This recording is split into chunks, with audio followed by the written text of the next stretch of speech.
Jesus delays his blessing sometime to bless somebody else, but that doesn't mean he's forgotten you. Dr. Tony Evans offers advice on what to do while you're waiting for your deliverance. You make sure that the written word and the living word is what you're hanging on to, and you'll see God do exceedingly abundantly above all you can ask or think.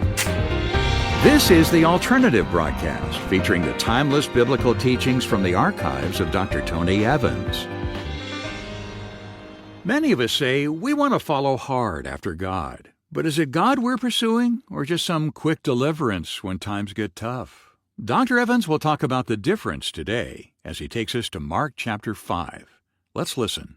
One of the reasons that we do not pursue Christ as we ought is we're just not hungry enough yet.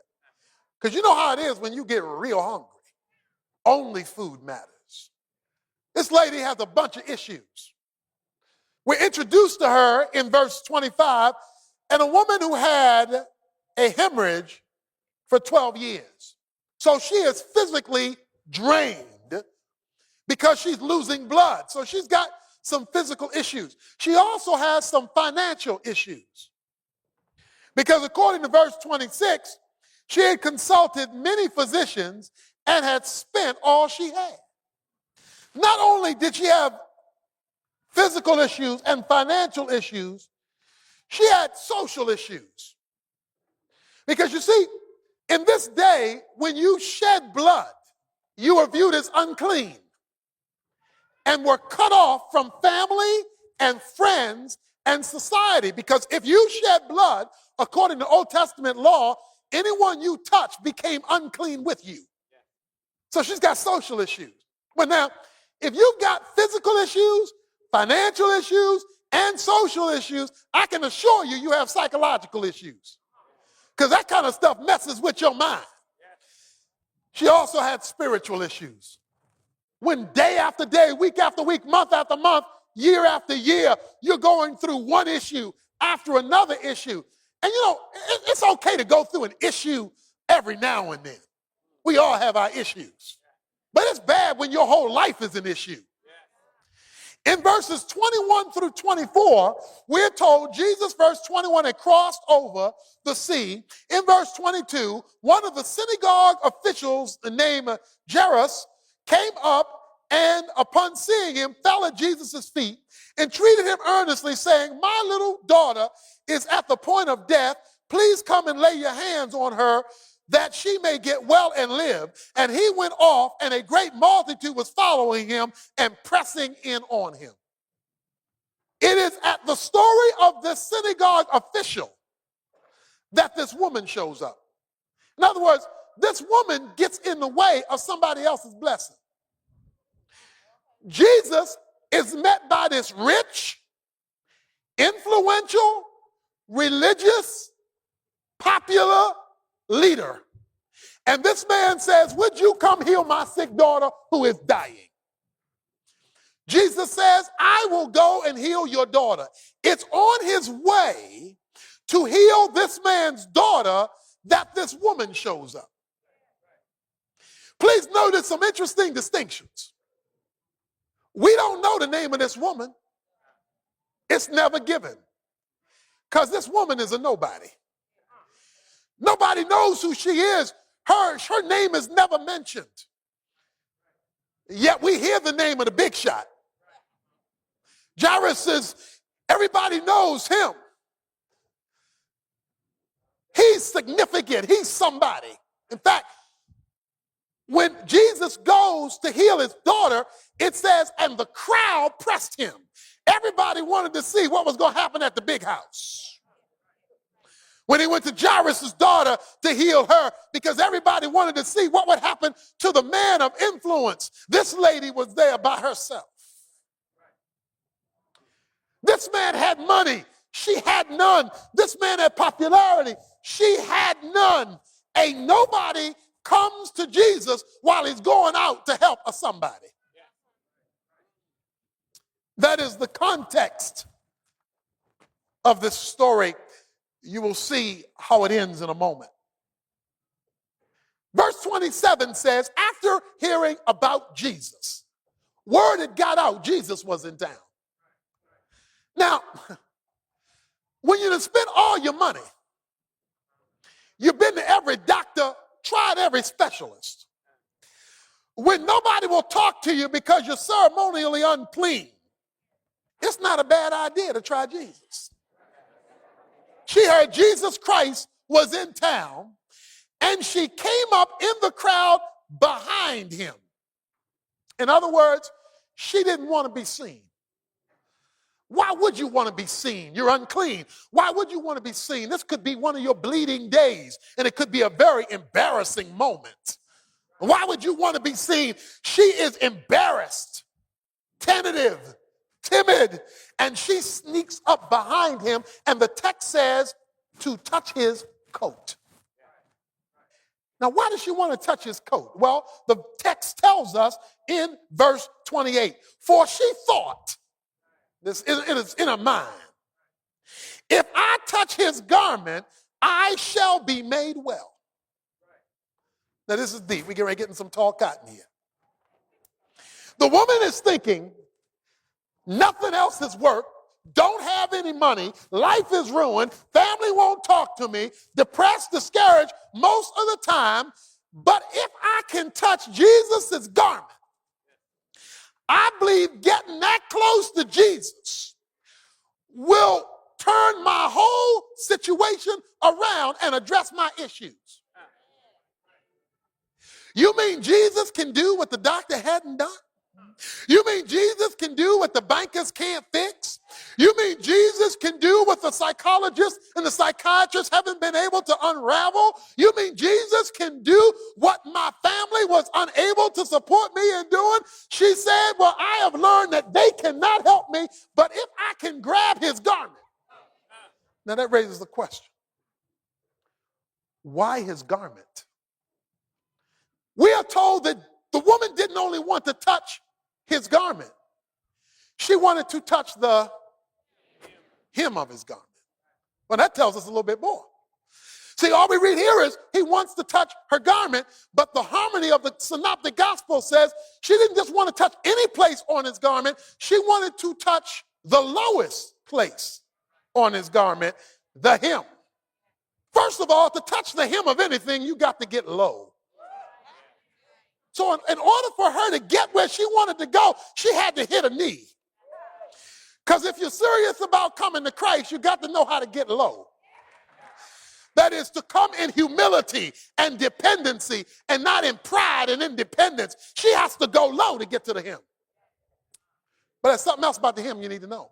In the Jewish law, God told the men when they got dressed to make sure their garments were hemmed with 4 tassels. It's described for us in Numbers chapter 15, verses 38 to 40, where God says, let the men wear tassels at the hem of their garment. There were 2 tassels in the front, 2 tassels in the back. They were little extensions on the 4 corners of the garments, these tassels. Why did God tell the men when they got dressed to make sure when they had their clothes made, when they had them tailored, when they had them ordered, however they got them made, to have these extensions on their clothes, these hems, these tassels? He says, when you see the tassels, either when you're putting on your own clothes or when you see you run into your homeboy and you see the tassels on his garment, it is to remind you that you are part of the covenanted community of God that lives under the commandments of God. That is, the tassels were visible reminders, you don't belong to you, you belong to me. In other words, the hem of a garment was theological. It had nothing to do with who your haberdasher was. It had everything to do with God's perpetual reminder, you are my covenanted people and you live by virtue of my commandments. It says when the woman had lost everything, money, health, friends, family, psychological stability, she said, let me get to that hem. Now this leads to an interesting scenario. Watch this. Verse 29, immediately, I like that word. Immediately the flow of her blood was dried up. But not only that, she felt in her body that she was healed of her affliction. But how did she know her permanent problem was solved? She only knew it because inside of her there was an inner confirmation that God has done more than dried you up. He's fixed you up.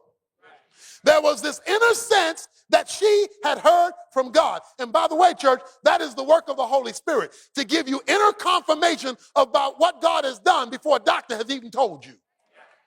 Now, at this point, Jesus enters the picture, verse 30. Immediately, Jesus, perceiving in himself that power proceeded from him, turned around and said, "Who touched my garments?" When Jesus asks questions in the Bible, it's not because he's looking for answers he's not aware of. Jesus always asks questions for a purpose, and that is never to get new information. He only asks questions because he's trying to draw something out. They said, "Jesus, there's a bunch of folk here. What do you mean, who touched you?" It says, and he looked around to see the woman who had done this. Now, let me give you a number of reasons why he wanted to know who touched him. Number one, God never blesses you or gives you a breakthrough for which he does not want the glory. Let the redeemed of the Lord say so. Many of you have fasted or praying for breakthroughs. He ought to get the glory. The Bible says there were 10 leopards one day, and all of them cried, "Have mercy on us." God healed all 10. Only one remembered to come back and say thank you. Some of us are not getting future breakthroughs because we haven't said thanks yet for the breakthroughs we've already had. Why should God give you more blessing to forget him more with? Many of you have asked God for better jobs. He's given you better jobs. You haven't said thanks. Your giving hasn't grown. There has been no tangible expression of thank you. You just want something new.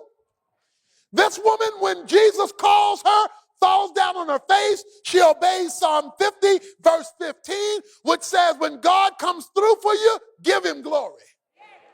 Dr. Evans will return with more on the pursuit of spiritual passion in just a moment. Don't go away.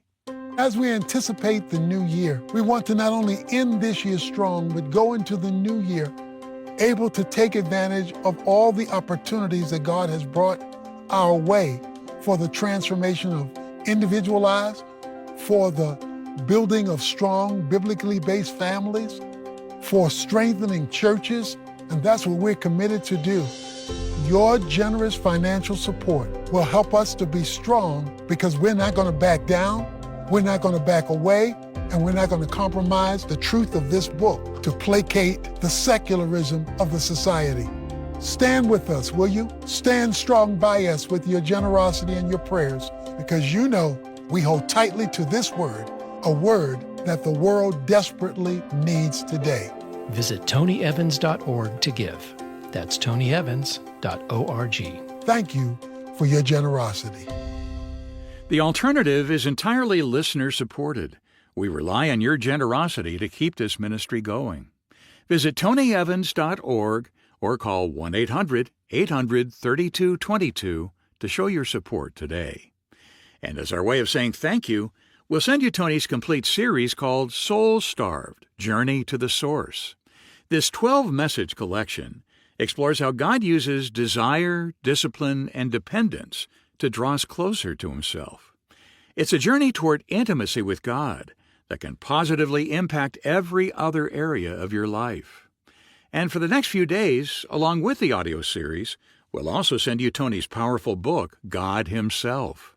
It's a life-changing exploration of God's attributes that'll help you better understand His heart and experience His love on a deeper level. We'll send both the series and the book as our way of saying thanks for your support of the alternative ministry. Visit tonyevans.org today or call 1-800-800-3222 any time of the day or night to make your donation and request your copies. I'll repeat our contact information for you after the second part of today's lesson. Here's Dr. Evans once again in Mark chapter 5. Look at what happens when she worships after having already been blessed. Verse 34, daughter, your faith has made you well. Go in peace and be healed of your affliction. You see that first word? What's that first word? Daughter. Didn't we start this with her being a nobody? Somebody ought to be praying with me right now. Did we start this with nobody knowing her name? Wasn't she a poor, sick, depressed, culturally rejected woman? All of a sudden, she's gone from nobody to daughter. I call that climbing the chain pretty quick. God says to her, you're not a nobody no more.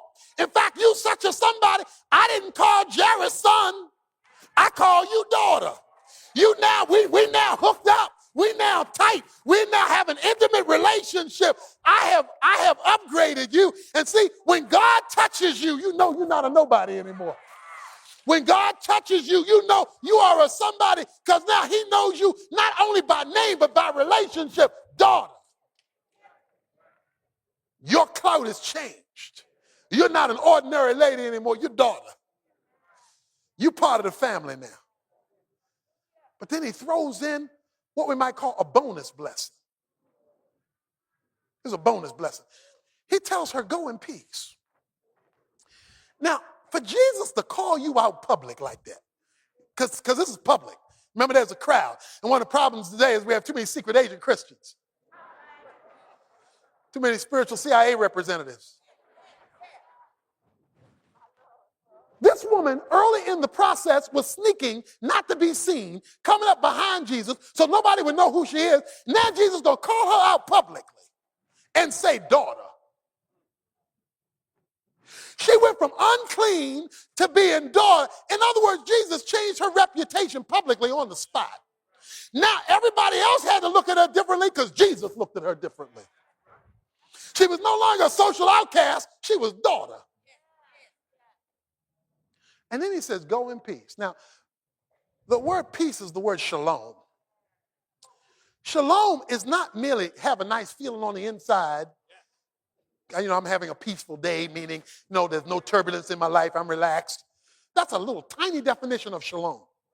If you go to Israel today, they greet each other with the term shalom. Because in the Bible, the word shalom means well-being. It means having an ordered, orchestrated life. When a Jewish person meets another Jewish person and says shalom, guess what he's saying? He's saying, I'm calm on the inside. My family's got something to eat. My car is working. I got a roof over my head. My job is working out right. In other words, there's no fighting in Israel. In other words, all my life is ordered and organized and laid out. I am at rest. He tells the woman, I'm not only going to heal your body, I'm going to fix your life. And when you got these many issues, you don't just need somebody to heal your body. You need somebody to straighten out your life. He says, I'm not only going to heal your body, I'm going to give you a life of peace, rest. In other words, you can go home, girlfriend, and chill. Because you're my daughter now, so I got your whole life covered.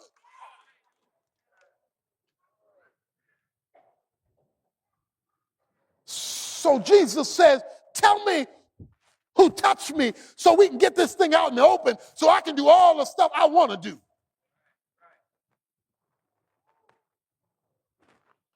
But now remember, we didn't start this story off with her. We started off with a rich, religious, well-known leader that all the crowd wanted to go see the show at the big house. Well, let's look what happened in conclusion. Verse 35. While he blessing this woman, this nobody who now is a somebody, while he was still speaking, they came from the house of the synagogue officials saying, your daughter has died. Why trouble the teacher anymore? What? Wait a minute, let's back up. Let's go, hold on here. Wait a minute, Jesus. Now look, I got to you first.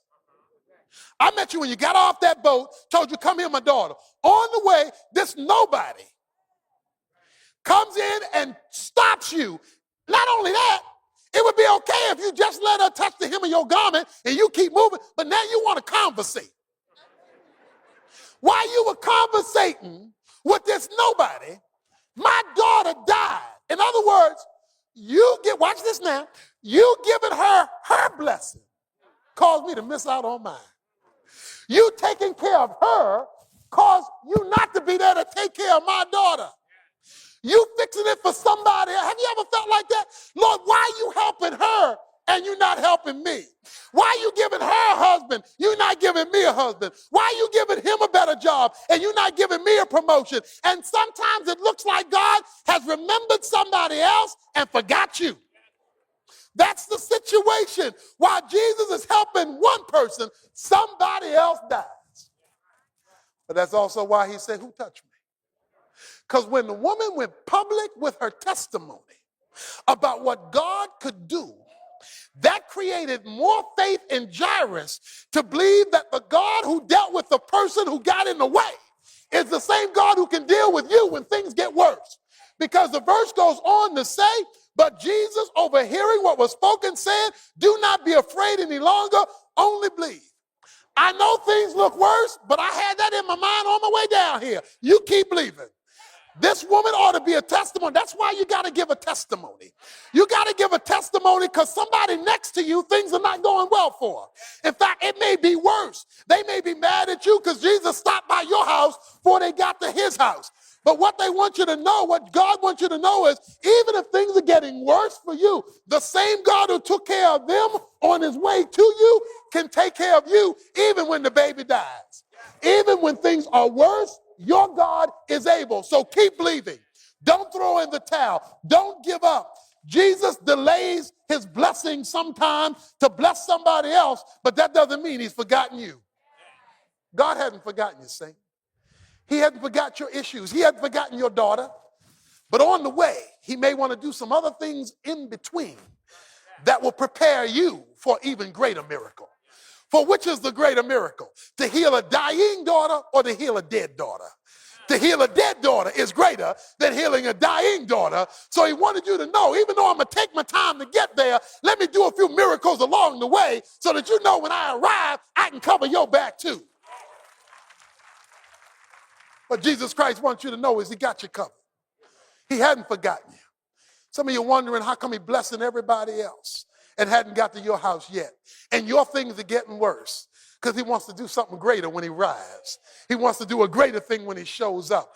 Don't throw in the towel on Jesus Christ just because he hasn't arrived at your house yet. He has something in store for you. You just make sure you're where the woman is, at the hem of his garment. You make sure that the written word and the living word is what you're hanging on to.